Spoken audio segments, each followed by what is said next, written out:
like you said, I mean, Republicans historically, especially middle of the road, get along with everybody. Republicans, they haven't been any better than the left has been when it comes to this issue, have they? Well, they're too much in a hurry to do whatever certain business lobbies want, and that gets them in trouble. And this immigration issue is what we want for businesses. Is we want the businesses who obey the law and are patriotic Americans to not be disadvantaged by the immigration systems.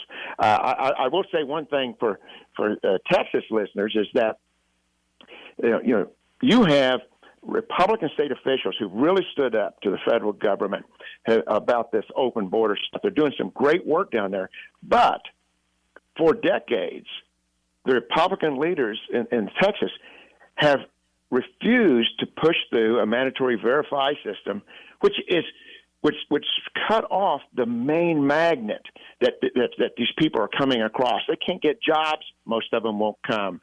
And there's two things that would happen. If Texas would pass a mandatory verify, like a lot of other states have, a lot of people might not make that effort because they know if they get to that track to get to the border of Texas, then they've got to get across Texas to go to another state. And the second thing is they're passing through. Texas doesn't have to keep them and take care of their social needs and education, et cetera, et cetera. So I really encourage people to put some pressure on every state legislature, but especially on the Republican officials who do know that something needs to be done.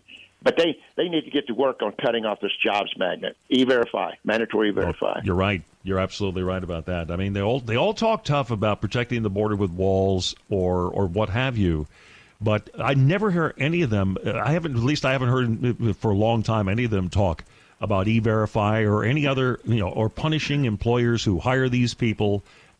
That was an idea that just seemed to go away. And it was a Texas, Houston congresswoman who was a Democrat, by the way, Barbara Jordan, who led the commission back in the 90s that proposed creating the system. The system was created, but she wanted it.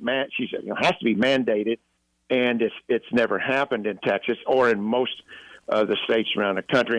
And when you focus on E-Verify, you're focusing on who you're trying to help, not who you're trying to hurt.